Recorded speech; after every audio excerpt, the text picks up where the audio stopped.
Bismillahirrahmanirrahim. Wa ma anzalna ala qaumihi min ba'dihi min juntim minas sama'i wa ma kunna munzilin. In kanas illa sayhatan wahidah fa idahum khamidun. Wa ma anzalna lan ora perlu nurono sapa ingsun. Utai ma iku nafiatun nafi ala qaumihi ing atase kaume Habib An-Najjar. Ay Habibin tegese kaume Habib An-Najjar. Mimba di sause kematiane Habib An-Najjar. Ay ba'da mauti tegese sause kematiane Habib An-Najjar. Aku ora perlu nurono min juntin ing sekelompok pasukan minas sama isangking langit. Ay malaikatin tegese malaikat li ihlakihim krana ngrusak kaum atau bangsa Antokiyah nggih bangsa napa Ashabul Qaryah. Niku kaum sinten Habib An-Najjar utawa perkampungan napa Antokiyah kados wingi Ashabul Qaryah. Wa makunna lan ora ana sapa ingsun Allah munzilina iku zat sing nurono malaikat. Ay malaikatan tegese nurono malaikat li ihlaki ahadin krana ngrusak wong suwiji. Ingkanat ora ana, makana tegese ora ana apa ukubatuhum, apa nyiksa Ashabil Qaryah. Ora ana iku ila sayhatan kecuali sak bengokan. Sak teriakan, bengokan teriakan wahidatan kang siji. Soha kang nriyakno bihim kelawan ahli Qaryah sapa Jibril. Faidan mengko nalikane ngono. Ketika terjadi teriakan hum utawi Ashabul Qaryah khamiduna iku mati kabeh manane sakituna. Tegese anteng kabeh mayutuna terus mati kabeh. Ya hasratan duh cilaka banget, to getun banget alal ibadi ngatasi pira-pira kawula. Manusa iku mok kawulane pangeran, cek tunane ora gelem iman. Haula. Tegese mongkon-mongkon Ashabul Qaryah wa ghairihim lan yane haula. Miman sanging wong kadzabu kang gorono sapa man ar-rusula ing propro rusul fa uhliku mongko den rusak sapa man kadzabur rusul. Miman sanging wong kadzabu kang gorono sapa man ar-rusula ing propro rusul fa uhliku mongko den rusak sapa man sing kadzabur rusul. Wa ya tayya hasratan al ibadu siddatu ta'allumi iku bangete ngrasa lara. Wanida uha utawi nganggo nidak hasratan alal ibad iku majazun majaz hadza. Tegese utawi iki iku awanuki iku wektu ne sira fakhduri mongko tekao sira mayati him mir rasulin mayati ora teka him ing Ashabil Qaryah sapa min rasulin sapa utusane Allah ila kanu kecuali ana sapa ahlul Qaryah bi iklan rasul yastaziuna iku ngenyek sapa ahlul Qaryah utawi iki dawuh masukun iku den giring mesti diarahno libayani sababiha krana nerangno sebabe hasrah, sebabe ketunaan nistimalihi. Krana mengkune iki dawuh alastizaihi mengatasi ngenyake Ashabil Qaryah al-muaddi kang nekakno ila ihlakihi maring dirusai ahli Qaryah al-musabbabi kang kasababno anhu saking ihlak apa al-hasratu dadi gedun. Alam yarono ora mikir sapa ngake ahlu Mekkah tegese penduduk Mekkah alqailu nakang ngucap kabeh lin nabi maring kanjeng nabi mereka komentar lasta mursala. Ora ana sira Muhammad mursalan wong sing diutus. Wal istifamu te istifham li takriri krana takrir alimu tegese ana ta ora ngerti sapa ngake. Kam pirang-pirang utai kam khobariyatun bangsa makna khobariyah bimana kasiron kanggo maknane kasiron. Makmulatun ingkang den amalno lima maring perkara badha sause kam mu'alliqatun kang naklekno nganggurno lima maring perkara qabla kang sedurunge kam anil amali saking amal. Mesti amale lafat sadurunge. Wal makna uta maknane ngene. Anna sak temne ingsun apa iku ahlakna iku wis ngrusak ingsun qoblahum sedurunge penduduk Antokiyah atau sedurunge Ashabul Qaryah. Kasiron ing kelompok akeh minal kuruni saing pira-pira generasi. Ail umami tegese pira-pira umat. Annahum sak temene kaum sing dirusak, ail muhlakina tegese kaum sing dirusak. Ilaihim maring para pendusta. Manane kaum Mekah ail mukadzibina tegese kaum pendusta iku lair jiuna iku ora bisa bali sapa al muhlakin afala ya tabiruna utawa ora gelem itibar sapa ngakeh bihim klan al muhlakin Wa annahum tadawu annahum ku badalun dadi badal ilah maknane ilah akhirih badalun dadi badal masa yang perkara qabla kang sedurunge iki biri adil makna keran jaga makna al-mazkuri kang wis disebut. Wa inan sedene kelakuan niki wa in kulun nganggo makna kira ayat sembian. Wa in kulun lan ora ana te saben-saben wong utai in nafiyatun nafi au mukhaffafatun ta mukhaffafah. Kullul khalaiki ora ana te sakabehane makhluk mubtadaun utai dawuh mubtada lamma jami'un kecuali sak temene utai kabeh ikladena munggu ingsun mukhdharuna bali kabeh. Lama bitasdid lan ditasdid lama iku bi mana illa kanggo maknane illa au bitakhfifi ta kelawan diwaca takhfif lama. Falamu mangko tilam fariqatun lam sing bedakno wa mau tema zaidatun zaidah. Wa ing kullul lamma jami'un ora ana utahe sakabehane wong lamma jami'un kecuali sak temene kabeh utahe lafaz jami'un khobarum mutada masmunat keseden kumpul kabeh ladena ana ing sanding kita indana fil mauqifi ing dalam ora-ora mahsan badha basim sause tangine kabeh muhdharuna iku den hadirna kabeh lil hisabi krana hisab utahe dawuh muhdharun khobarun dadi khobar sanin kang kedua. Wa ayatun lan iku dadi ayat lahum kedhe wong akeh alal ba'si ngatasi tangi sangka kubur utahe dawuh wa ayatun khobarun iku dadi khobar muqaddamun kang den disarjana muqaddamun kang den disina lan iku dadi ayat alardu te bumi almaitatu kang mati bitasdidi lan tasdid almayyitatu wa takhfifi lan takhfif almaitah kados kira kita wa ayatul lahumul ardul maitah berarti kira takhfif tapi ana sing maca mayyitah ahyainaha ngurip-ngurip sapa ingsun wa ayatul lahumul ardul maitah ahyaina ngurip-ngurip ingsun ha ing ard mubtadaun utawi dawuh ahyaina iku qaulu mutaakhiru ba'da qouli ahyaina syaratun ila anna sifatin ba'du wa sifatun usul kasewah wa ayatun lan iku dadi ayat lahum kedue penduduk Mekah al ardu te bumi al maitatu kang mati ahyaina ngurip-ngurip ingsun ha ing ard bil ma iklan banyu mubtadaun utai dawa al-maitatu iku dadi mubtada. Wa akhrajna lan ngetono ingsun minha sangking arat habban ing bebijian kal khintati kaya dene gandum. Faminhu mongko setengah sange al-hab yakulu namangan sapa wong akeh. Wa ja'alna lan gawe sapa ingsun fiya ing dalem arat jannatin ing pira-pira perkebunan basatina tegese pira-pira perkebunan minakhilin sangking kurma. Wa anabin lan pira-pira anggur. Wa fajjarna lan muncrat-muncarna ingsun fiya ing dalam arat minal uyuni sing pira-pira mata air badia tegese sebagiane mata air liya kulo supaya mangan sapa ngake min samarihi saking buahe ikilah kabhab buahe bebijian mau bi fathataini samarihi wa bidom mata ini lan demlaro sumurihi sebagian kira apa liya kulo min samari sebagian apa min sumuri bi fathataini wa bidom mata ini kira asab astan samaril madkuri tegese buah barang kang kasebut minan nakhili sanging kurma wa khiri landane nakhil. Wa ma amilatu aitihim. Dadi nggo mematahkan keangkuhan manusia Allah dawuh wa ma amilatu aitihim. Kejadian utawa fakta utawa kenyataan bahwa beberapa bibijian, beberapa buah yang manfaat bagi manusia kabeh iku ma amilatu napa? Aidhim ma'amilat orang lakoni utawa orang menciptakan hu ing kabeh apa aidhim tangan-tangan mereka.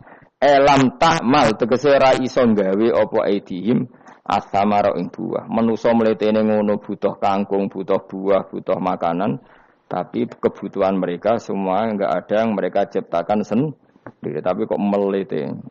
Lam ta'mal tegese orang lakoni sapa kabeh as-samara ing buah. Manane ora iso gawe. Afala syukurun atau ana ta ora syukur sapa ngakeh an umahu ing pira-pira nikmate Allah taala alihi ing atase wong akeh. Ya kula terangno nggih. Terus kula niku berpikir ngitung. Berpikir ngitung. Saya berkali-kali matur ya. Mukjizat itu penting ya, tapi tidak sepenting logika kalimah thayyibah. Saya ulang lagi ya. Mukjizat itu penting, tapi tidak sepenting logika atau akal menyangkut absolutisme kebenaran hakiki. Jadi disebut kalimah thayyibah. Napa kalimah napa? Thayyibah atau kalimatam baqiyah, kalimat sing napa? Abadi. Karena kalau Rasul itu selalu mengandalkan mukjizat, itu resikonya tinggi sekali. Satu, resiko bahwa mukjizat hanya disaksikan oleh orang yang hadir saat itu. Pokoknya rungokno wae, ngomong sesuai paham. Ya, resiko mukjizat apa? Satu, hanya disaksikan orang yang hidup di zaman itu. Kedua, itu pun mukjizat punya sisi yang dimana sesuatu yang spektakuler itu bisa dianggap sihir oleh yang tidak percaya. Terus ketiga, setelah zaman itu lama sekali, maka berita itu bisa dikatakan hoax atau bohong atau mana buktinya. Sebab itu Al-Quran itu cerita mukjizatnya Nabi itu tidak banyak. Soal kue muni akeh itu mergo kue nganggur, jadi terus seneng hal-hal yang spektakuler. Jadi ku bawaan wong nganggur, bawaan wong ora iso mikir, bawaan semi-semi uteke cek kafir. Jadi iman wae butuh mukjizat. Sebetulnya kebutuhan itu naif. Kalau terangno ya. Kowe nak paham iki tak jamin wis. Paling pokoke dadi wali ndek-ndekan apa? Wali ndek-ndekan. Wali ndek-ndekan iku ya angger wong mukmin nggih napa? Wali dhewe kita. Tapi yo ndek-ndekan ki coba yang kaya Syekh Abdul Qadir, Abdul Hasan Asadili, Abdul Al-Haddad, wali wah itu maknane loro. Nak wali tenan kok Said Abdul Haddad wong sing dikasih Allah, paham nggih? Tapi nak ana dawuh ning Ihya kullu mukminin wali wah, saben-saben wong mukmin iku wali wah, maknane wali wong sing disakeni Allah, paham nggih? Dados maknane loro. Kuwi makna sing ndi? Sing pertama sing kedua? No? Yo pancen tenan, setiap orang mukmin itu walinya Allah, tapi maknane piye? Sing disakeni kok dikasih dhuwur temen. Sing disakeni. Lha iku sing kowe mlebu ayat Allahu waliyul ladzina amanu. Iku nak wali tenan dimaknani kekasih Allah, lah nak wali kaya kowe wong sing disakeni Allah. Sampeyan tak warai iman sing bener. Rungokno tenan ya. Saya itu tidak punya obsesi apa-apa di dunia kecuali saya ingin membawa kalimat thayyibah secara benar. Begini misalnya. 1 ditambah 1 berapa? Enggak jawab ya. Orang wis paut lah, paut cek TK. Sementing imannya bener. 1 tambah 1 apa? 2. Ketika kamu jawab 2 itu butuh yang membawa kebenaran itu punya mukjizat apa enggak? Enggak kan? Karena 1 tambah 1 2 itu kebenaran yang absolut. Sehingga kita ditawarin hadiah maupun tidak ya tetap bilang 2. Baik yang membawa mukjizat apa enggak kita tetap bilang apa? 2. Makanya sebetulnya minta mukjizat itu masalah. Saya andaikan menyaksikan mukjizatnya Nabi rembulan itu terbelah. Andaikan saya menyaksikan mukjizatnya Nabi Musa Laut Merah terbelah, saya tidak akan tambah iman saya. Karena iman itu sesuatu yang absolut, yang enggak butuh legitimasi mukjizat. Sehingga minta mukjizat itu dari awal sudah masalah menurut Quran. Mungkin ilmu ini agak aneh bagi kalian karena kalian ini sudah punya utek-utek elek. Utek elek itu ya utek elek. Makanya harus tobat. Misalnya ana wong ayu, iku ayu ta ora? Secara objektif ayu. Terus kowe mendingan ora roh rasane, tarane elek wae. Lah itu kira-kira uteke sampean begitu. Itu bahaya utek seperti itu harus ditobatkan, diruat. Cara wong Jogja diruat. Ning gone gunung, ning gone Segara Kidul, ning gone endi ku? Nggon ruat ku endi, Mas? Kowe tau tak ruwat? Ning ndi? Ning watu apa? Kula nate mriko ping ruwat Mustofa ra gelem sirik direne. Nak gelem ren tak ruwat biayai, paling tak piro? Kembang sak taman ya. Golekno ning pasar kembang. Tapi ora sarkem, pasar kembang tenan. Pasar kembang tenan, sini pasar iki lho maksudku. Pikirane kok ndak kamu tak latih iman secara benar, betul ini. Saya ndak main-mainnya. Saya sampai ketemu Allah bertanggung jawab. Enggak tak latih. Iman sebenarnya hal yang mudah. Sangat mudah. 1 ditambah 1 itu berapa? 2. Kamu mengatakan 2 itu nunggu dikasih hadiah yang bedei apa enggak? Enggak. Lalu menunggu diancam apa enggak? Kalau ndak bilang 2 tak bunuh, enggak kan? Karena kebenaran yang absolut. Lah Allah sebagai Tuhan itu kebenaran yang absolut apa enggak? Absolut. Sehingga harusnya Allah andaikan tidak bikin surga pun kita tetap bilang Allah Tuhan. Allah tidak nakut-nakuti dengan neraka pun kita tetap bilang Allah itu Tuhan. Dan yang mengajarkan bahwa Allah Tuhan yaitu Rasulullah Muhammad gak perlu bawa mukjizat yang spektakuler. Sehingga mukjizat itu masalah. Makanya tidak ada imannya sahabat karena mukjizat. Abu Bakar iman dengan kesadaran, Umar iman dengan semua khiyarus sahabat iman itu dengan kesadaran. Mukjizat itu hanya diminta orang-orang aneh-aneh, iku kafir-kafir elek, muni wa qalu lan nu'mina laka hatta tafjura lana minal ardi yambu'a. Jadi mukjizat itu diminta orang sing aneh-aneh, sing brengkel jero-jero. Terus ya itu tadi seperti tadi, 1 tambah 1 berapa anak-anak? Ya sebetulnya 2, tapi kalau enggak dikasih papa tak jawab 5. Kalau kamu ingin iman masuk surga, utek kamu ijek kok catekan. Nanti ke swarga Gusti jenengan tak arani pangeran. Nah ora serah pangeran.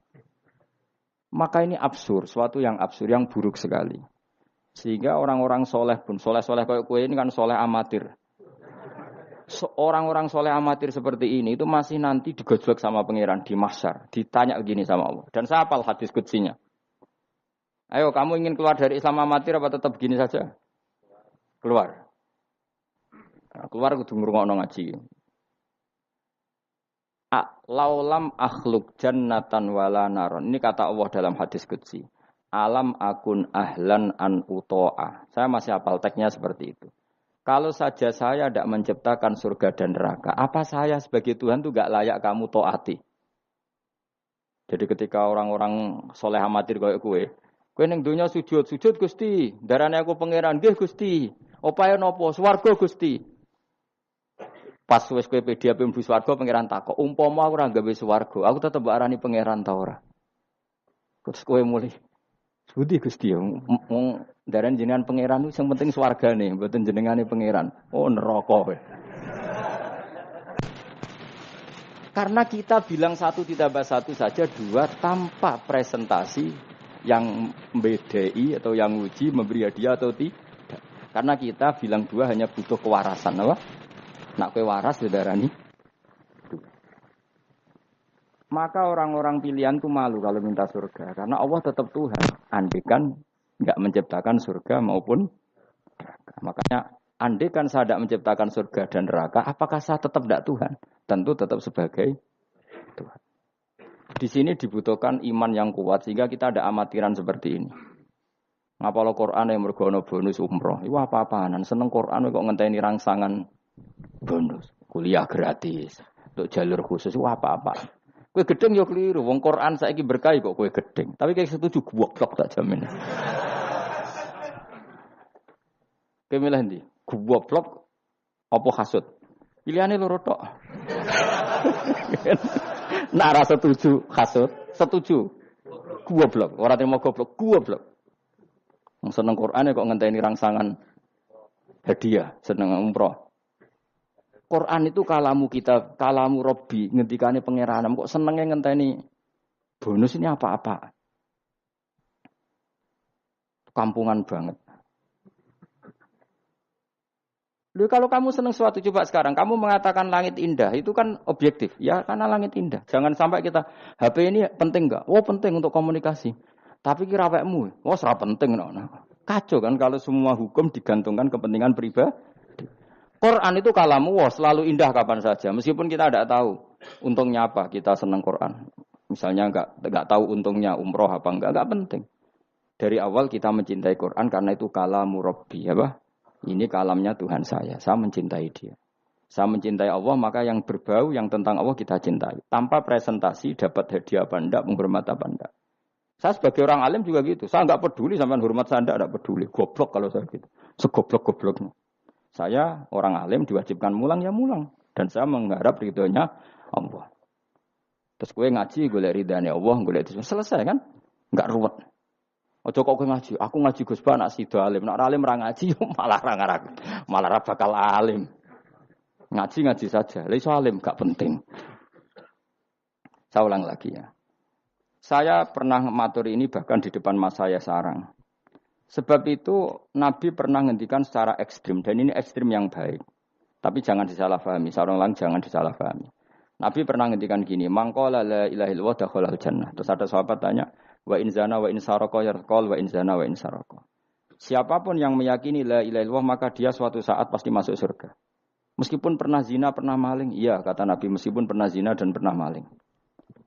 Karena apa? Kebenaran absolutisme, kebenaran yang absolut itu tidak terkait qailnya yang mengatakan. Saya berkali-kali mencontohkan. Saya ketemu lonte di Indonesia atau di Mesir, siapa saja. Atau bandar narkoba, atau siapa saja. Tak tanya, 1 tambah 1 berapa? Kira-kira lonte jawab berapa? Tidak, jawab saja, biar sampean pinter. 2. Bandar narkoba ditanya jawab berapa? 2. Yang di penjara KPK jawab berapa? 2. Kemudian ada rektor Al-Azhar tak tanya, 1 tambah 1 berapa Pak Rektor? Lonte sudah bilang 2, penjahat sudah bilang 2, para begundal sudah jawab 2. Terus dia karena rektor Al-Azhar, kalau saya 3. Kira-kira ini rektor geblek apa enggak kira-kira? Geblek.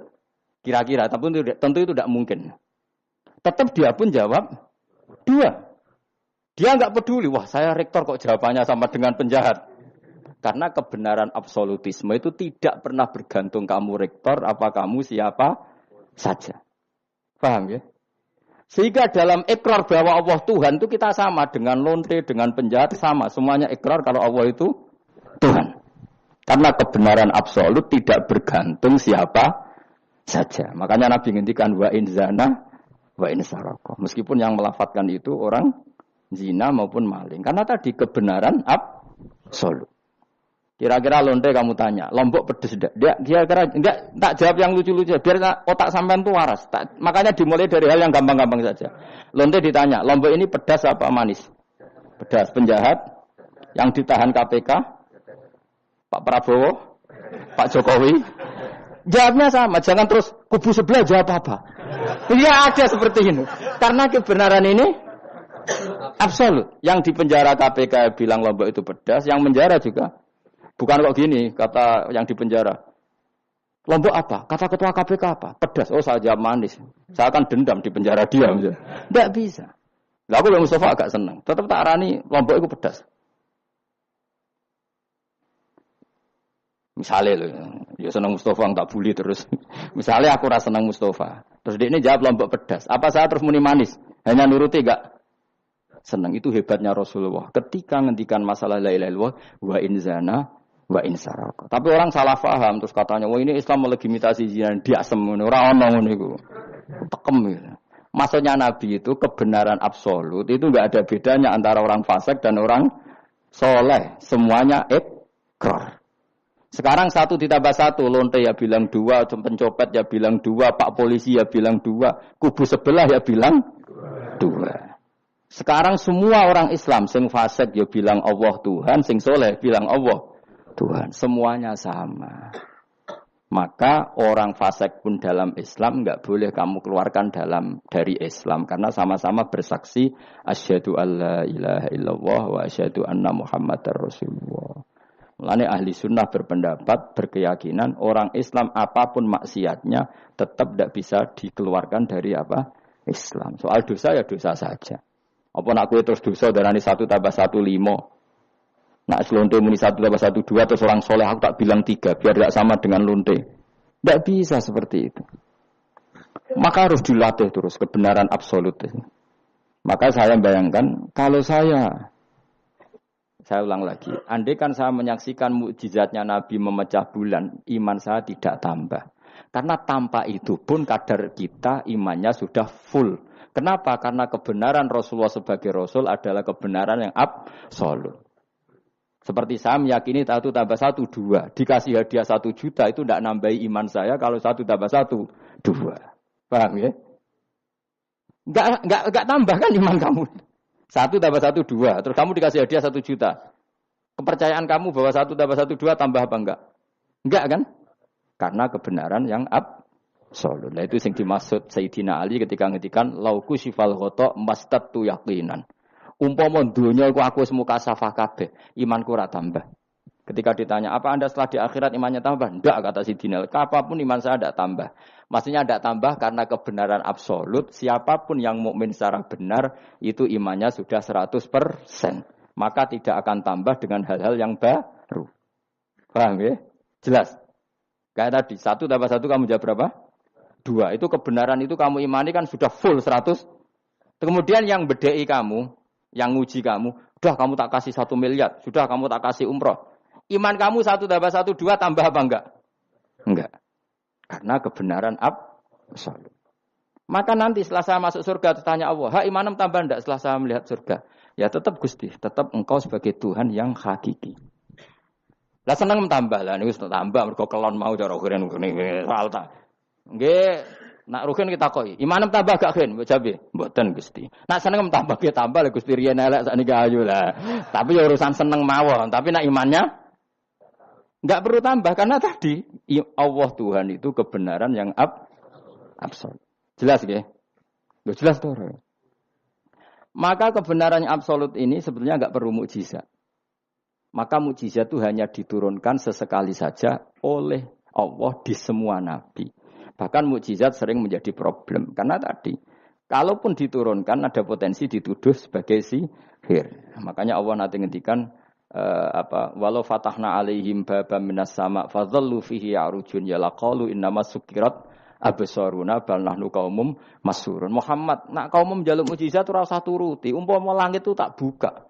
Kemudian mereka terbang ke langit menyaksikan alam malakut saya, mereka akan bilang innama sukirat absaruna, kita ini disihir Muhammad. Itu sama seperti peristiwa pecahnya rembulan. Pecahnya rembulan peristiwa yang dahsyat. Sahabat iman tapi ya dingin saja. Kenapa dingin? Karena sampai itu pun mereka sudah iman bahwa Rasulullah itu adalah Rasul yang hak. Karena bukti logikanya terlalu jelas. Tapi wong kafir apa? Ketika rembulan pecah, iqtarubatis sa'atu wan syaqqal qamar wa iyyaru ayata yu'ridu wa yaqulu sikhrum mustamir. Tetap dikomentari itu sebagai sihir. Tapi sahabat sebelum bulan pecah sudah iman. Karena sahabat otaknya waras. Jelas ya? Jadi mukjizat itu tidak diperlukan sebetulnya. Maksudnya tidak diperlukan dalam konteks iman. Karena tanpa itu pun para sahabat, para khiyarun nas sudah iman. Makanya agama ini liqaumi yaqilun bagi yang punya akal. Bukan liqaumin sing yasyadunal mukjizat. Bagi kaum yang menyaksikan mukjizat. Waras ya? Jelas ya? Jelas ya? Mulane ke sebenarnya orang masar itu, aku mau swarga kowe, mergo mau ijek takoki pangeran. Munggo aku ora gawe swarga, aku ijek pangeran ta ora. Terus kowe mikir sik. Bahaya ya. Berarti aku dadi pangeran mbok pikir sik, kecuali kowe tak kei swarga, iki tak takoki pangeran ngono piye. Itu ibarat Pak Guru tak jawab 2 asal kamu kasih hadiah. Ya, nah ndak tak katakan 3, itu utek. Allah tetap sebagai Tuhan meskipun enggak menciptakan surga maupun neraka. Karena ketuhanan Allah adalah absolut. Makanya Allah sering ngendikan dzalika bi anna Allaha huwal haqqu wa anna ma yad'una min dunihi wal batil wa anna Allaha huwal aliyyul kabir. Allah selalu punya sifat abadi bahwa dia zat yang hak. Yang lain menolak Allah adalah barang batil. Hak akan selalu hak, enggak butuh pendukung, enggak butuh apa-apa. Karena hak itu berdiri sendiri. Makanya Allah mensifati dirinya Al-Hayyul Qayyum, yang berdiri sendiri. Jelas ya? Lah iman-iman kita ini iman-iman yang amatir. Pemenang ngaji kiai-kiai sing senengane ya cung yo pokoke maca istighfar swarga, istighosa swarga. Kamu jangan maksa saya ngaji seperti itu. Karena yang ngaji seperti itu sudah banyak. Atau ngaji model wong alim maksudnya. Ya tadi model itu. Makanya kena niru aku ya terus alim. Ibu-ibu tenan ra ngerti pokoke ngono, pokoke ngono. Dan ulama seperti saya memang harus seperti itu. Karena kita ngajinya seperti itu. Saya baca ihya seperti itu, baca hikam seperti itu. Dari guru-guru saya, dari Mbah Mun bapak saya seperti itu. Makanya swarga itu dibuli-bulian mbek wali-wali. Ada wali yang tawani pangeran, "Jong, silahkan Bu swarga takokin, di surga bisa salat Gusti saya." Iso ya. Oke kalau gitu. Karena gak iso mbayangno, nek mati dadi kawula kok ora sujud ku gak iso mbayangno wali-wali. Nek kowe kan gak kelon ora iso mbayangno. Uteke wis elek. Beda desain uteke wali wek. Ambek wong ngene-ngene iki beda. Beda banget ta beda biasa. Dadi uteke wali ku wis aneh. Dadi karena dia merasa gak bisa terpisah dari Tuhan, karena semua kebutuhannya tercukupi hanya oleh Tuhan, maka dia bayangkan, ning swarga ada enggak sesuatu yang saya kasihkan kepada Allah, saya dermakan, saya khidmatkan untuk Allah. Kok ning swarga kok mau kelon, terus mangan, terus apa-apaan ini. Jadi masih apa ya? Makanya dia aneh, masuk surga itu masih asing. Sampai ketemu Allah, wujuhu yauma idzin nadhirah ila rabbiha nadhirah baru puas. Kalau kamu kan enggak surga, mlebu swarga glundeng ora takok sing duwe terus golek widadari kelon mangan. Ya sudah seperti itu. Sampai ditakoi Allah aku ora paham mergo iki sing duwe sapa wis pokoke ngono. Ya tapi ya lumayan lah sementing ning swarga. Tapi insyaallah yang jenis ini tidak ketemu saya. Saya juga agak ingin ketemu isen lah cara kalau dadi ngono. Cara muruah harga diri ketemu jenis seperti ini. Ya tapi lumayan. Apa masih apa? Di surga. Lah itu yang disebut fa'amma apa yang ashabul yamin tu fi sidrim makhdud wa talhim mandud wa dilimam itu pokoknya pakanan semua wa maim masku bafaqiyatin katsira la maqtuati wala makan-makan bermakan jima inna ansa'na gunna insya'a faja'alna gunna abusun. Tapi kalau orang muqarrabin Allah itu enggak gambarkan nikmatnya muqarrabin fa amma in kana minal muqarrabin faruhu kan karena semua kenikmatnya itu roh.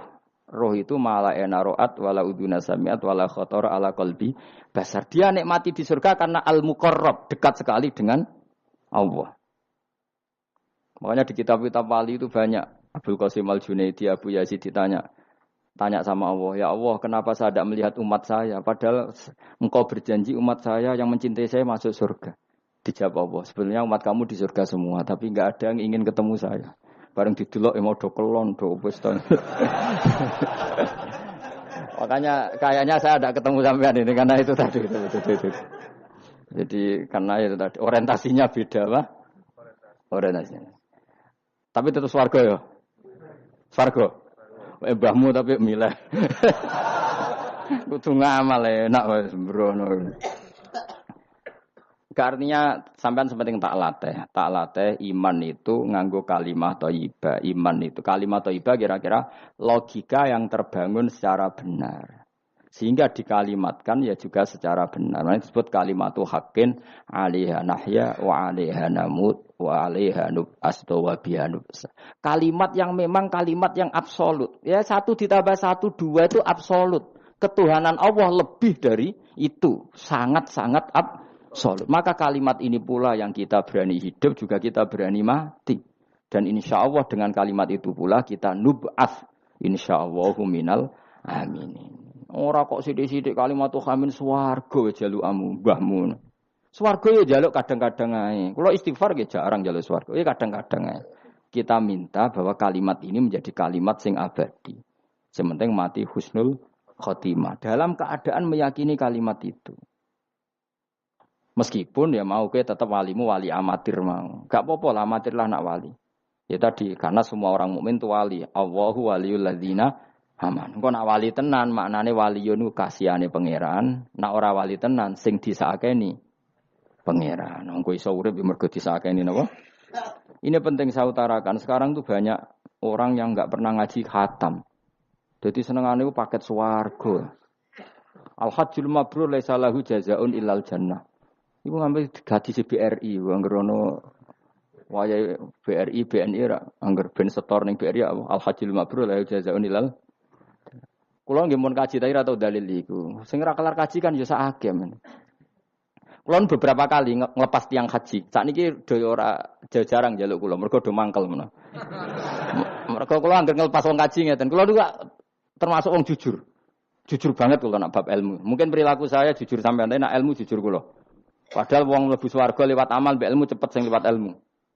Amalan ora cukup nggo cepet-cepetan mlebu swarga. Tanpa ilmu kan amal tuh ditolak, tapi ilmu tanpa amal tetap sebagai ilmu. Makanya termasuk fadhailul ilmu itu bisa berdiri sendiri tanpa amal. Tapi kalau amal enggak bisa berdiri tanpa ilmu. Saya kalau ngupas orang haji bilang gini, karena yang datang itu ya banyak yang enggak haji atau enggak mampu haji. Dia niki nak dongakno dadi kaji mabrur walese swarga. Sing mboten kelar kaji dongakno salate iku nggih mabrurah, salat sing ditampa nggih mlebu swarga. Sing ngrumat anak ikhlas nggih swarga. Sing kere ikhlas nggih swarga. Sing syukur mergo tanggane kaji meskipun ra kelar kaji tapi melok seneng koyo senenge sing haji nggih swarga. Mergo alamate wong mukmin seneng nak dulure seneng. Akhirnya sing kaji kan kecewa, perkarane ora fokus muji dekne. Mulane terus ra diundang meneh kan kira-kira gitu. Tapi aku malah beneran kan hisabku ringan. Daripada aku mentale model mubalek, haji ku fadilah ngene-ngene, multazam, masyaallah. Nek Hajar Aswad muni manu, masyaallah, mergo disangoni sing order. Tapi dekne gak mikir ning nguri wong do nangis perkara nih ditakdir gak kelar kaji. Gawe ngenese wong fakir dosa dul-dul paham. Iku kudu di ngajekno meneh. Mergo sing nyangoni iku dadi dipuji-puji. Enggak boleh ulama seperti itu. Namun balik oleh, nah ulama enggak boleh. Balik ulama kan kelasnya beda, no? Balik sing alim maksudnya. Nah, sing alim menawa ya kembar lah, mesti kayak. Karena kita punya etika. Coba yang miskin semua umat Islam semuanya ingin haji, tapi enggak kelar haji. Kok mbok dalili fadilai haji, fadilai multazam. Yo nangis malangen, semuanya kelar santai. Ya ibu-ibu sing ngrumat anake sabar senajan to anake rewel nggih swarga. Bapak-bapak sing ngrumat bojone rewel nggih swarga. Sementing syaratnya rewel lan sabar aku niku. Nak sabar tanpa rewel belum teruji kata saya. Dadi syaratnya bojo sabar kudu apa? Rewel. Syaratnya wong tidak sabar sing lanang kudu fakir niku tak kok itu. Terus kalau kamu jadi ulama harus seperti itu. Zaman Nabi Sugeng ya seperti itu. Nabi itu kalau ngitung ahli swarga itu banyak sekali. Ana wa kafilul yatim kahataini fil jannah. Sing rumah yatim kahataini fil. Ada seseorang yang pendosa sekali melihat anjing kehausan dikasih minum lalu dia menjadi ahli surga. Ada seseorang lewat ada duri di tengah jalan disingkirkan takut kena orang mukmin juga menjadi ahli. Itu nyebut ahli surga itu sampai berpuluh-puluh, mungkin beratus-ratus. Sehingga semua sahabat itu menekuni amal yang dia ditakdir di situ. Pengajar manusia kebaikan surga, yang belajar kebaikan gak sampean surga. Semuanya. Sekarang enggak, karena yang order wong kaji. Masya Allah haji ku, Masya Allah. Multa, kalau bolak-balik kurang ngoten niku. Kalau kadang bagian donga. Batin wong kok ngene. Nanti kayak duit ben mulai batin ku malah ngerameni tok. Saking mangkelku.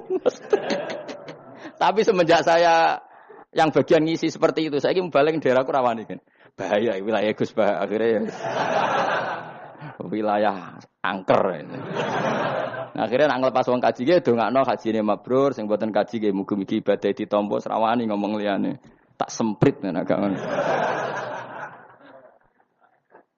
Karena Allah menyebut kebaikan itu banyak. Coba kenapa hadisnya hanya al-hajjul mabrur laisa lahu jazaa'un ilal.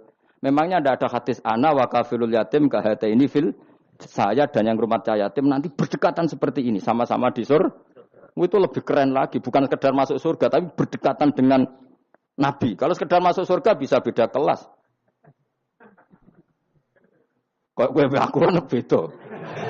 Tapi kalau nunggu cek eling nasihati kanca kula kurang ajar tenan. Kalau cek eling terus Gus, nak soleh aja nemen-nemen. Engko swargamu awor mbahmun, gak enak sungkan, Dir. Aku cek eling terus. Wes Agus soleh biasa wae. Engko tetep awor aku ngopi-ngopi santai. Aku cek eling. Artinya terngiang-ngiang, jangan-jangan nasihat ini benar itu. Engko tak angen-angen ya sungkan. Yo kowe ora iso lho kan ngeloni bojomu ning ngarepku ya sungkan kan. Oh terus kowe guwadeng widadari ngalor gitu lho. Nak rawor aku kan santai. Mulane iki amalem biasa wae. Engko mari swarga mawar aku kan apa? Sungkan. Nanti saiki bocah ora pati saleh, alasan iku tok. Bahaya Gus iki. Bahaya kejar kadir. Lah anak kesolehan Gus, malah war nabi, tambah sungkan meneh. Kurang ajar nasihat kok ngono. Ya tak gojol, tapi nak pas-pasan terus kurang sithik neraka. Ora usah mikir ngono Gus pokoke. Ya masuk akal nasihat itu. Mulane kula sakjane nggih saleh banget bebo ora saleh jaga tadi supaya gak awor mau ben gak sungkan. Cek urip kancaku. Tak takoki cek ngono. Ketoke gaya ngene cek. Ya ora untuk fasek-fasek sithik cek. Mau jaga ben apa? Ora sungkan. Ora enak to Mustofa aja swarga kok. Kan gak bebas ya. Ngono kan rencanane ra bareng aku wis mesti. Sungkan ya. Apa overacting ndekne kepingine kan terus mandi di laut mblodor ngono. Jebule ora gurune kan suka. Gak sawar kan ya? Gak sawar cuma sesekali sowan wis. 2 minggu pisan sowan ngono. Sediluk wae bariku mulai. Saya ulang lagi ya, latela iman secara benar karena agama ini liqaumi yaqilun. Dan yang minta mukjizat itu orang-orang yang otaknya sudah pecundang. Wong muni siji tambah siji loro wae kok butuh sing ngomong memberi hadiah. Ya ini apa-apaan. Allah sebagai Tuhan itu hak yang absolut. Ngapain kita nyari-nyari bukti? Apalagi nyari wis karuan. Nah Allah itu pangeran. Nah mulane Allah kadang ngendikan wa ma mana'ana an nursila bil ayati illa an kadzdzaba bihal awwalun.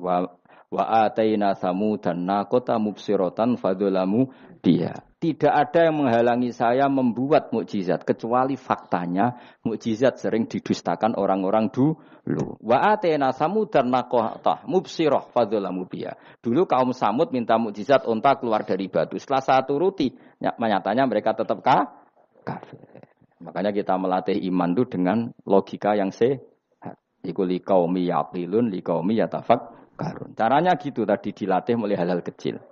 Ya tadi, Lombok itu pedes enggak? Pedes. Gula itu manis enggak? Manis. Terus ada orang jawab, saya bilang pedes. Asal yang bilang Lombok pedes adalah orang yang bisa menurunkan halilintar dari atas. Lah apa hubungannya Lombok pedes dengan halilintar dari atas? Sama. Apa hubungannya Allah sebagai Tuhan? Kemudian yang bilang Allah sebagai Tuhan dituntut mengeluarkanmu. Aneh enggak? Aneh. Makanya artinya peminta mukjizat itu sudah pecundang. Makanya enggak ada khiyarus sahabah yang minta mukjizat. Makanya minta mukjizat itu rata-rata orang enggak benar. Waqalu tadi rujuknya kan orang benar. Lan nu'minalaka.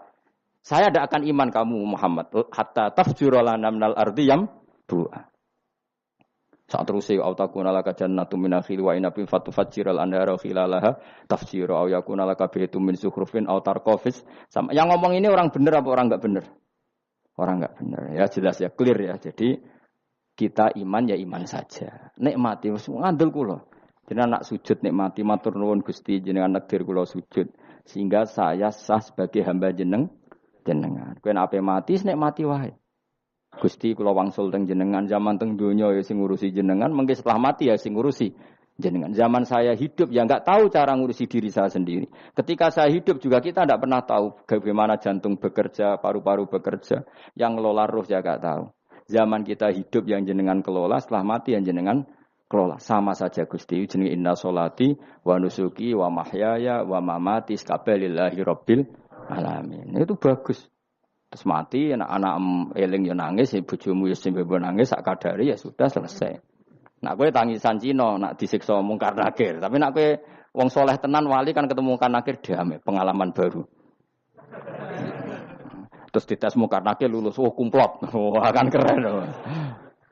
Mlebu swarga diame, napa? Lah sing jenis iki mbok tahlili ya kena, ora ya kena aman. Paham nggih? Ojo malah debat tahlil hukume piye. Ya tahlil kalimat thayyibah hukume ya apik. Anak pitung dina tradisi Buddha, ya pitung dinane tradisi Buddha, kalimat tetap kalimat thayyibah. Tapi misalnya ana sing ra gelem tahlil ya ora apa-apa, sing penting tetep nglafadzno kalimat. Cuma rasa seneng dinane 7, ya gawe 8. Nah, misalnya gedeng 7 ya gawe 8 kan gampang. Nah gedeng 7, gedeng 8 ya gawe 1, sementing ora anti kalimah thayyibah, mau anti modele. Ya ndak apa-apa, kowe kudu cocok ndak cocok biasa. Ini ilmu semuanya bebas. Ilmu itu wilayah pangeran. Artinya wilayah pangeran nanti yang uji itu kamu pangeran. Ngapain debat kamu sekarang? Kita sering kritik Wahabi, kita juga sering dikritik Wahabi, biasa saja. Saya sering ketemu ulama Wahabi, saling menghormati enggak apa-apa. Meskipun saling kritik, ya gejol-gejol kan ya biasa. Enggak masalah. Orang alim mulai dulu kritik-kritikan biasa. Imam Syafi'i sama gurunya sering gejol-gejol kan. Pas atas nama orang alim ya gejol-gejol kan. Dulu itu Mbah Hasyim Asy'ari sering gejol-gejol kan sama Ki Fakih Mas Kumambang, sama-sama orang alim. Ya murid sama guru. Karena ilmu itu memang apa ya? Kayak iya kayak enggak. Nah, yang ilmu absolut pasti sepakat. Misalnya tadi, apa kalimah thayyibah itu selalu baik? Pasti selalu baik. Ya sudah. Nah, nanti cara kaifiyah melafatkan itu orang yang bisa berdebat. Baiknya dilafatkan kapan ya? Ya baik terus. Tapi selalu ada pantangan. Misalnya di kamar mandi. Saat jima misalnya. Itu kan pantangan-pantangan secara etika. Apa? Pantangan-pantangan apa? Tapi kalau ilmu sebagai ilmu itu biasa dulu. Ulama-ulama berbeda itu. Kalau gejol-gejol kan ya ulama dulu itu lucu. Misalnya sama tak bedai, andai kan kamu jadi kiai. Kira rara-rasaan jadi kiai. Baik mana anak-anak kecil di woro kamar wong tua apa dipisahkan. Andai kan kamu punya pondok, milih mana? Anak kecil disamakan kangkang besar apa dipisah? Mus jawab, ki milih ndi? Diwarna apa dipisah? Dipisah. Nah, oke hen. Dipisah. Lu akeh sing dipisah. Ada yang bilang diwarna. Kalau diwarna itu memang kalau dipisah itu resikonya sing kecil mentali cilik terus, mergo ora ono sing didik sing tuwa.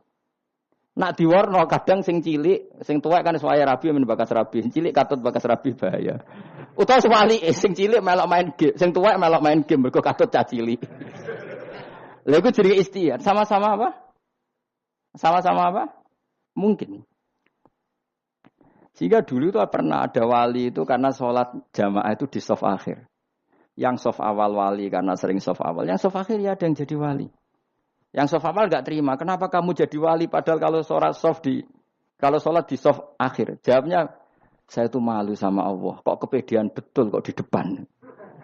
Tapi gak jadi niru ya. Gimana cerita ya? Cek pede nih. Enggak ngarep.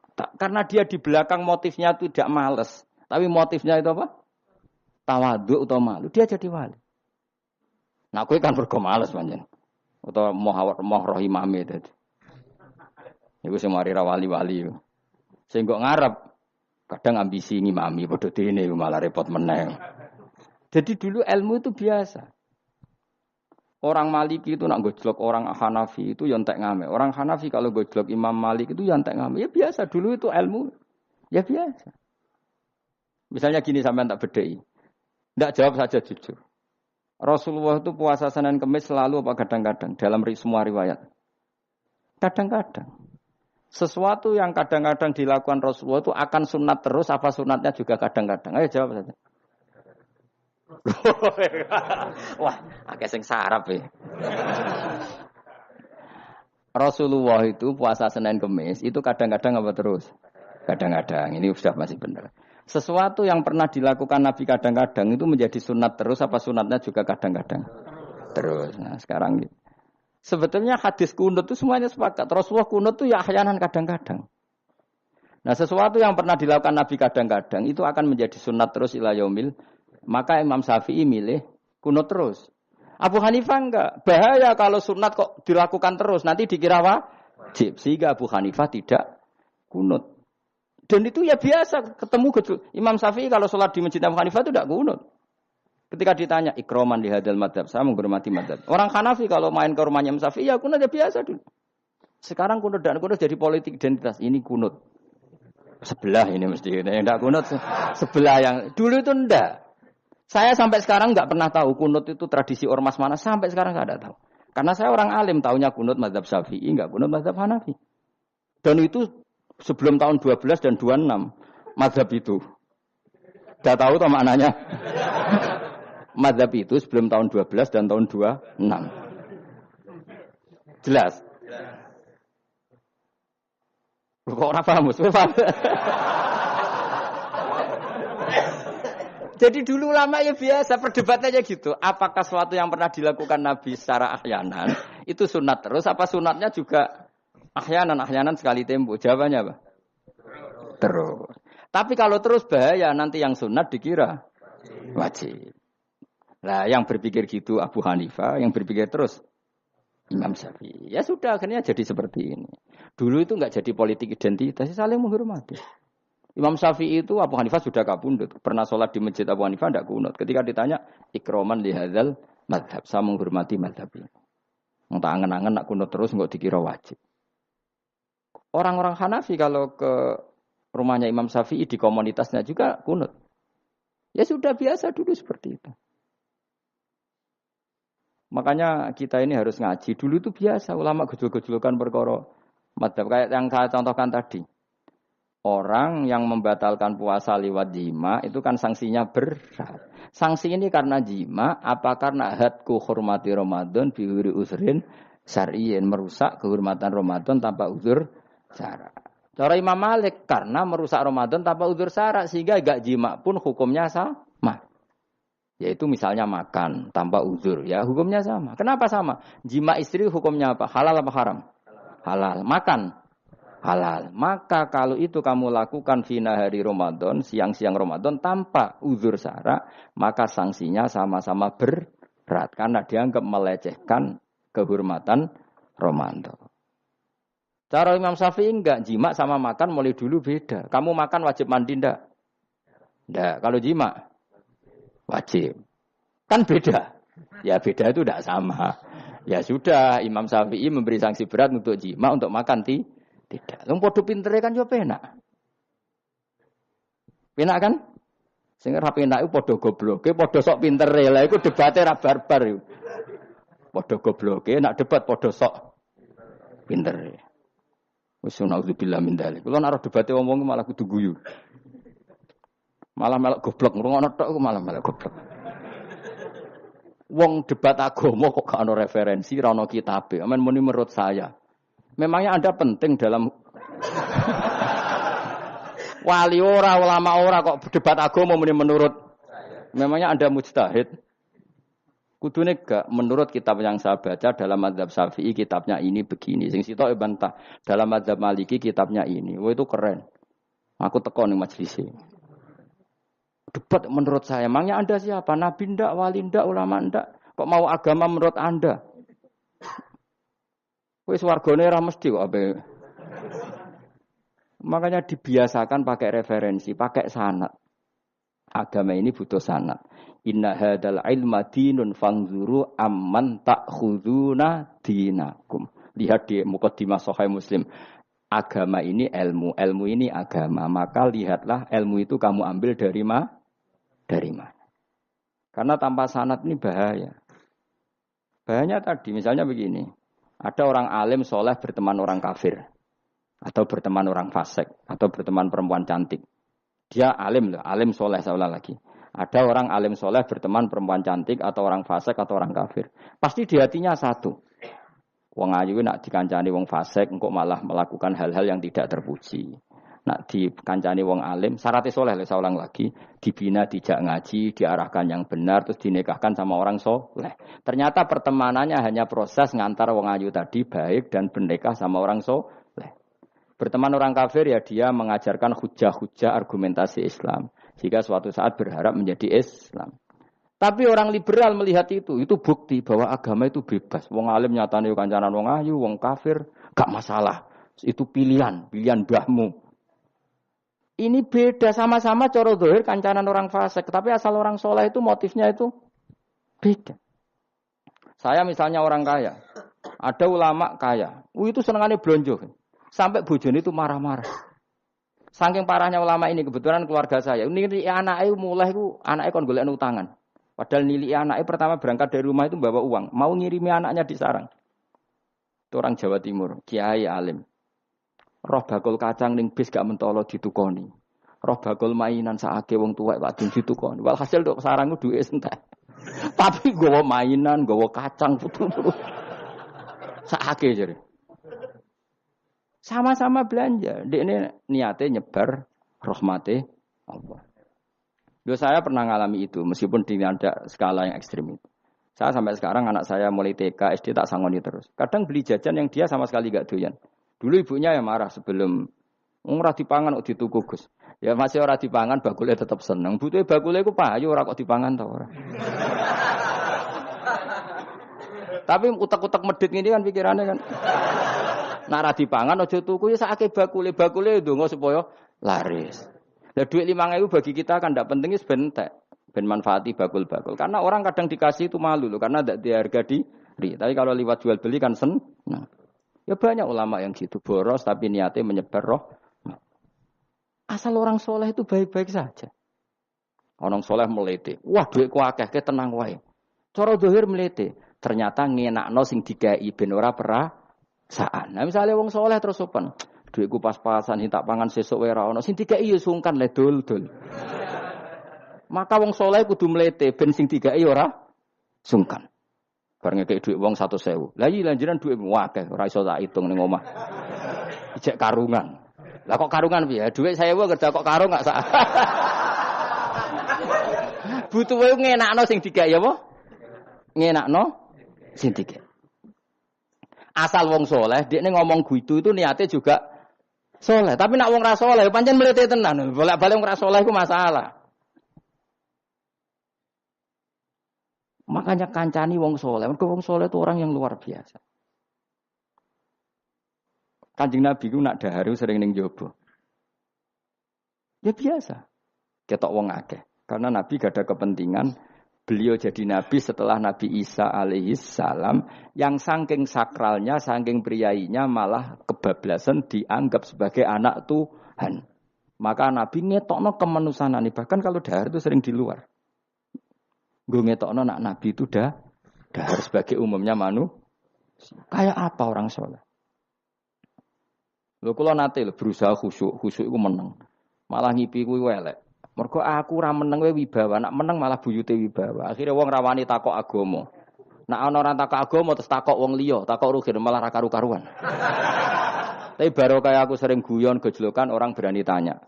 Baru kayak berani tanya, ilmu dikembalikan pada ahlinya. Jadi wong soleh ku ngomong terus yo barokah, saenak yo barokah, asal dekne soleh alim, barokah terus. Tapi nak wong ra saleh goblok e mbok meneng ben wibawa. Nak ibadah anggap wali terus akeh sing sowan innalillahi wa inna ilaihi rajiun. Aneh-aneh wae. Modus iku jenenge apa? Lho iya, kayak kasus di Probolinggo, andai kan wong ra jubahan niku ora ono sing percaya. Dia dipercaya karena modus apa? Kesalehan. Umpama ndekne nganggo kathok seprapat terus pahpoh ning pasar, ayo aku bisa gadakan uang, percaya ta ora?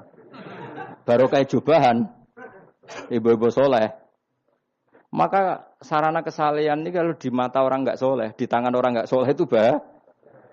Makanya kata ulama, kata Imam Harum, kena alim, urip biasa wae. Aja sampai kowe terlalu khusyuk terus nak ngomong dindel, padahal keliru ngomongmu iku. Mergo anti ilmu. Mas bener kok sampean ini bener. Ora alim wis sepedaan motor ya sampai dangak-dangak terus sampai rokokan itu wis bener. Kowe nek bebo khusyuk malah bahaya. Dikira ahlul ilmi jebule gloyor napa. Mulane kan pas mlete tak anggap pinter ini. Menutupi apa. Wis pokoke terusno dhewe.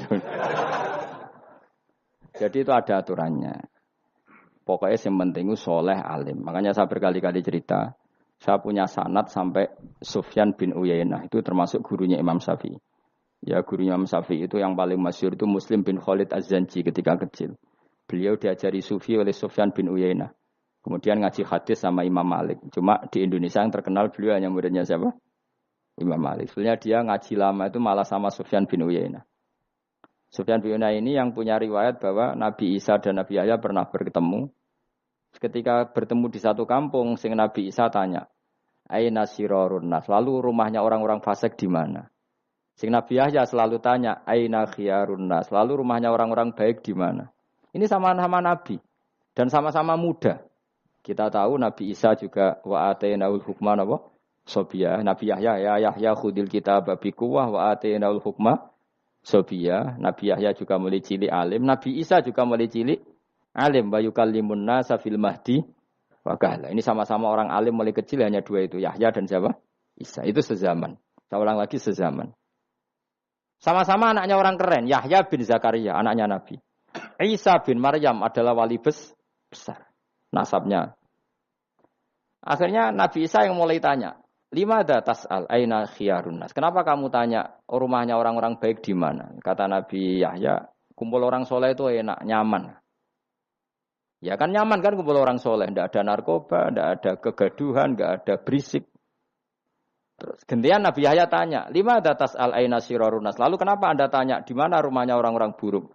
Terus kata Nabi Isa, "Anan Nabi, saya ini Nabi, biman zilatit tabib, ibarat dokter, udawil mardo. Maka saya mengobati yang sakit." Kalau Anda seorang dokter, nyari sampling penyakit, nyari di endemik daerah penyakit apa daerah sehat? Penyakit. Ya tapi kalau kamu takut ketularan, nyari daerah sehat apa daerah berpenyakit? Itu sama-sama mazhab dalam ilmu. Dulu itu ya biasa, perbedaan seperti itu biasa saja. Karena semuanya karena ilmu. Sekarang enggak, kubu sebelah yang ngotot, kubu sebelah ya dalile pokoknya. Mana ada ilmu dalile pokoknya? Pokoknya kunut itu gini, kalau enggak kunut gini. Memangnya Imam Syafi'i lahir tahun berapa? Kunut enggak kunut itu ada sebelum tahun 12 dan tahun 26. Gue eleng-eleng. Nak di vulgar jare vulgar. Nak iku ra paham buangeten. Maka orang-orang alim tahunya ya kunut dadak kunut itu al-khilaf baina madzhabi Syafi'i wa madzhabi Abi Hanifah. Sekarang tahu-tahu di zaman akhir itu jadi politik identitas. Kayak misalnya begini, tak contohkan lagi perdebatan. Pakai peci putih. Gus Naji itu putranya Mbah Mun, meyakini pakai peci putih itu sunat sehingga santrinya pakai peci putih. Mbah saya Ki Hamid Pasuruan juga pakai peci putih. Santri sebelah kiri semuanya pakai peci putih karena putih itu sunat ya sudah pakai peci putih. Tapi kalau Mbah Mun itu santrinya enggak boleh pakai peci putih. Haram kata beliau. Kata beliau, "Jong kajine wong desa-desa nganti adol Tegal, adol sawah. Mbok saingi ketu 5.000." Kata beliau. Nglarakno atine wong dosa apa haram? Dosa, Mbah. Lah ya iku dosa, mulane haram. Sehingga takanya akan santri sarang semua. Enggak ada santrinya Mbah Mun pakai peci putih, kecuali yang sudah kaji. Karena pikiran beliau itu menyakiti orang katanya. Karena kajiannya adol Tegal disaingi 5.000. Tapi Mbah Mun sebagai orang alim yang membiarkan pondoknya Gus Naji pakai peci putih. Mbah Naji juga membiarkan ketika pondoknya Mbah Mun pakai hitam. Makanya saya keterusan peci. Saya itu sudah kaji, tapi karena saya mulai dulu nggak pernah pakai peci putih terus keterusan sampai sekarang. Tapi suatu saat aku juga nganggukan kan, entah kapan suatu saat. Jadi aku sowan Nabi yo keturunan iri, keterusan diharamno terus kebablasan ini. Itu logika ijtihad. Sama misalnya khasnya ulama itu pakai jubah, pakai apa? Ya sudah itu khasnya ulama. Terus kayak misalnya neng parkiran macak ngono. Alasannya anut ulama. Kira-kira menyinggung orang apa ndak kira-kira. Kowe kelakuan cek ra karuan jubah sunah Rasul terus kene parang tritis delok wong macem-macem jubah. Kacau gak? Elek-eleki nasab apa enggak gitu. Boy orang itu mikir jadi karena ada selalu masalah ijtihadiyah. Abdullah bin Mas'ud dulu itu kalau sholat itu enggak pernah pakai baju resmi. Seringnya pakai sarung tok, kadang enggak pakai baju. Ketika ditanya, kamu ashabu Rasulillah, kenapa sholat dengan cara seperti itu? Terus beliau ngendikan, wong ben roh nak standar minimal sholat seperti ini. Kalau saya sholat selalu pakai pakaian sempurna, nanti dikira itu aturan fardu. Dan umat menjadi berat. Sampai seperti itu ulama menjaga konstitusi. Bahwa yang penting dalam sholat adalah satrul aurah. Zaman itu sudah sahabat dan tabi'in, karena Nabi sudah wafat, itu sudah pakai pakaian lengkap. Tapi Abdul bin Mas'ud tiap sholat di masjid, dia menunjukkan pakaian paling tidak lengkap. Jadi pernah beliau sholat itu hanya pakai sarung, terus diikatkan di lehernya. Ketika ditanya, dulu kita dengan Nabi pernah sholat seperti ini. Akhirnya ulama menjadi tahu, nak ngono sholat paling pokok itu nutupi mabena surah war rukbah. Andai kan tidak ada cerita Abdul bin Mas'ud, mungkin dikira sholat syarat sahnya ya seperti itu. Maksudnya pakai jubah terus, pakai pakaian begitu terus. Barokahnya Abdul bin Mas'ud orang tahu standar minimal. Jadi kalau ulama itu motifnya seperti itu. Rasulullah kira-kira senang qiyamul lail apa enggak? Senang. Tapi beliau qiyamul lail di masjid hari keempat, hari kelima sudah tidak keluar ke masjid. Karena Nabi kalau selalu melakukan nanti dikira fardu. Tapi kalau enggak melakukan nanti orang enggak qiyamul lail. Maka Nabi pernah melakukan ya pernah tidak. Ya sudah itu konstitusi dalam tradisi ulama. Jelas ya. Saya sholat di pondok saya sendiri sering jadi makmum. Karena semua kiai sudah jadi imam. Nanti dikira syarat sahnya imam itu kiai. Repot. Makanya saya tunjukkan kiai juga boleh jadi makmum. Andai kan semua kiai jadi makmum, saya nanti jadi imam. Ya semua ulama mulai dulu tradisinya gitu. Karena yang dikatakan fardu kifayah itu kalau sudah ada yang melakukan, yang lain tidak usah. Biar seimbang. Sekarang enggak do geruduk kabeh. Makanya terus kacau. Coba sekarang misalnya gini. Andai kan semua orang melakukan kebenaran kesunatan, yaitu misalnya semuanya ambisi iktikaf di masjid.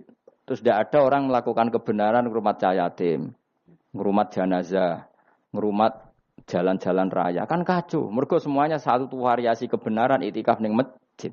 Cah yatime sedang do mati, mergo do iktikaf kabeh. Tapi baru kaya ana sing iktikaf ning perapatan, nek ana wong tiba iso nulung, nek ana wong kesasar iso takok. Baru kaya wong sing iktikaf ning perapatan.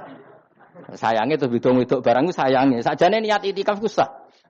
Nawaitul iktikaf linusratit thoriq. Niat ingsun iktikaf nulungi dalan ben nak ana wong butuh. Coba sekarang, orang yang kecelakaan, pertolongan emergensi orang yang iktikaf di jalan apa yang di masjid? Di jalan, barokahnya banyak itu tim SAR gratis. Umpama do niat soleh kabeh bumine pangeran, sah mbok iktikaf. Mulai sesuk gak apa-apa, iktikaf ning perapatan. Tapi buktikan kamu tidak berbuat macam atau tulisi relawan orang tersesat. Jadi ajane kebaikan itu ada di mana-mana. Makanya Nabi menyatakan kebaikan orang itikaf ya dikatakan Nabi baik. Orang yang jalan-jalan kemudian ada duri disingkirkan juga disifati Nabi orang baik. Orang yang rumah yatim disifati Nabi orang. Bahkan orang yang hubungan intim dengan istrinya sama Nabi ya disifati orang baik. Sampai sahabat tanya, masa urusan gitu dapat pahala ya Rasulullah? Loh iya, andekan itu sama orang lain kan malah dosa. Berhubung sama istrinya maka dapat pahala. Kayak apa Nabi ngitung kebaikan sekian banyaknya. Tahu-tahu di zaman akhir kubunya saja yang baik. Ini apa-apaan? Ini kalau iskal deh. Yo mareni yo tobat deh. Kebaikan adalah sesuatu yang dikatakan Allah baik di kubu kita maupun di kubu sebelah. Mau kubu sebelah ya apa saja. Baik di partai kita maupun di partai sebelah. Maupun di ormas kita maupun ormas sebelah. Karena semua kebaikan otoritasnya di Allah Subhanahu. Ada nabi yang senangane ngurus wong fasik, Nabi Isa. Karena berpikiran nabi itu tabib, ya tabib itu yudawil untuk mengobati yang salah. Ada nabi kayak Nabi Yahya. Karena kalau orang kayak kamu tak suruh ngobati orang fasik, kira-kira katut tak sing fasik tobat. Cara rohin tak cul ngobati wong wayu, kira-kira sing katut sapa?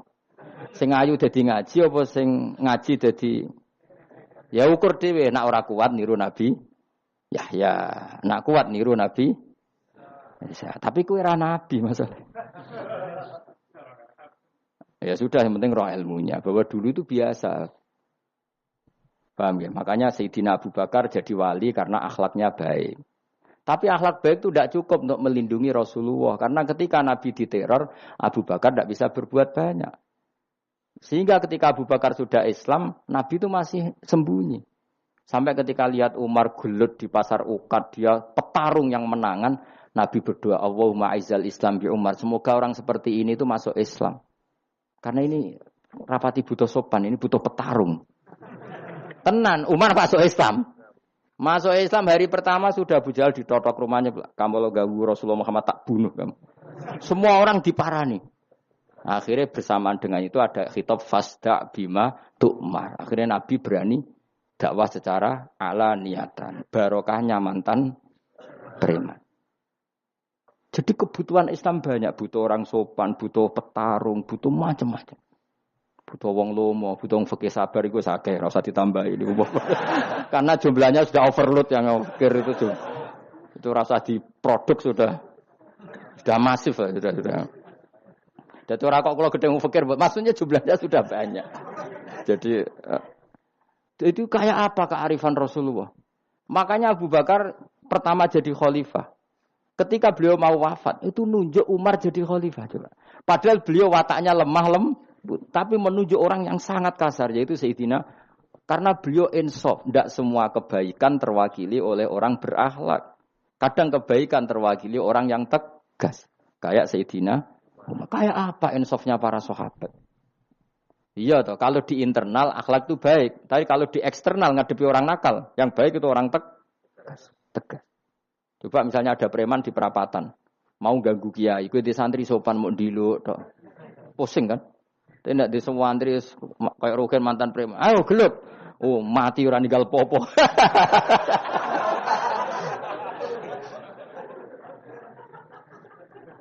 Itu kan keren, apa? Keren. Makanya Abu Bakar ketika, lu ya, sampean tahu kan hadisnya Umar. Setiap ada orang munafik macam-macam pamitnya sama Nabi, dakni adrib pun izini Nabi tak biacok. Ya setiap hari kegiatannya gitu terus. Tapi dulu orang itu insaf. Abu Bakar insaf, kelebihannya Umar di situ. Umar insaf, kelebihannya Abu Bakar di Maka ketika kandidat khalifah, Umar mengangkat Abu Bakar jadi khalifah dan disetujui semua sahabat. Ketika Abu Bakar mau wafat menunjuk Umar dan disetujui semua sahabat.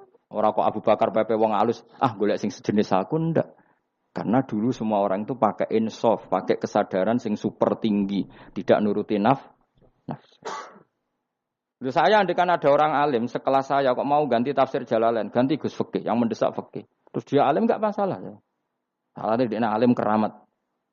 Wah dia ngerti Allah Mahfud nak setingkat aku. Nak roh berarti hop. Karena dulu itu begitu, ulama dulu itu seperti biasa. Sekarang itu enggak. Orang itu kalau enggak kelompoknya enggak mesti salah. Abu Bakar itu raqiqul qalbi. Raqiqul hawashi, riqqatul qalbi. Tapi beliau justru menunjuk Sayyidina Umar karena dia tahu Islam itu musuhnya banyak, butuh orang tegas. Umar juga tahu bahwa di internal Islam itu butuh riqqatul qalbi sehingga beliau hormat sama Abu Bakar. Tak pimpin aku, wah, bubar kabeh. Tapi jari Abu Bakar, ning jobo aku tok wong mlete nek ora ono sehingga dua beliau saling melengkapi dan itu luar biasa. Nah khilafnya ulama kira-kira seperti itu. Yang peci putih ya silahkan gue iling-ilingan nak putih itu sunat. Tapi sing ireng piye-piye kaji desa iku disaingi ketu 5.000 gak terima aja. Yakin deh bos. Nah saya ini mulai kecil di sarang. Tapi mertua saya itu keluarga Pasuruan. Jadi saya ya lucunya saya kalau ngajar di Pasuruan pakai peci hitam. Sebagian santri separuh pakai peci hitam menghormati saya. Sebagian pakai putih menghormati kiainya. Jadi jadi saya lihat ini ya sepanjang sejarah kalau saya ngajar itu jadi warna-warni itu karena tadi saya kaget kok banyak yang pakai peci hitam. Menghormati jenengan yang putih masih banyak separuhan. Ya enggak ada yang merencanakan, ya alami saja. Nah, terus sampean bener di putih apa hitam? Putih apa hitam? Bebas. Karena tadi ini masalah apa? Istihad. Pun kalau terus nang. Supaya sementing wau iman itu sesuatu yang absolut. Maka kita andaikan Allah tidak bikin surga neraka pun kita tetap sebagaimana kita mengatakan 1 tambah 1 2 dapat hadiah apa? Tidak dapat hadiah ya tetap mengatakan 2. 1 tambah 1 pasti 2. Subhanalladzi wa suci zat khalaqa kang gawe sapa ladi ala azwaja ing pira-pira pasangan ari asnafa tegese pira-pira pasangan kullah sakabehane asnaf tak Allah gawe mimma sing perkara tumbitu kang nukulno apa bahasa Indonesia menumbuhkan apa al ardu bumi minal hububi sanging pira-pira bebijian wa ghairi halan yana hubub wa min anfusihim lan Allah gawe jenis sejodohan iku sangka awak dhewe ne wong akeh. Jadi Allah bikin sesuatu itu berjodoh-jodoh, berpasang-pasangan. Termasuk manusia juga berpasang-pasangan. Minat zukuri sing pira-pira lanang wal inasilan pira-pira wedok wa mimalan sing perkara la ya'lamuna kang ora ngerti sapa wong akeh. Maksudnya zaman belum ditemukan listrik misalnya atau belum ditemukan apa saja yang zaman itu enggak ada. Allah ngendikane gini, Maha suci zat yang bikin tetumbuhan, bikin hewan semuanya berpasang-pasangan, termasuk manusia juga berpasang-pasangan. Dan Allah juga bikin berpasang-pasangan dari sesuatu yang sekarang belum dikenal di era itu. Jenenge wa mimma layak lamun. Ya era itu misalnya enggak ada listrik, tapi setelah ada listrik ya sama, ada plus ada minus. Jadi sama tetap polanya asal selain Allah itu pasti berpasang meskipun sesuatu itu sekarang belum dikenal. Kayak zaman dulu kan belum ada listrik, tapi setelah ditemukan listrik juga ada plus ada minus. Itu jenenge wa mimma layak lamun dan dari sesuatu yang kamu tidak tahu. Minal makhlukati sing pira-pira makhluk al ajibati kang gawokno al gharibati kang aneh utawa kang langka alam wa ayatul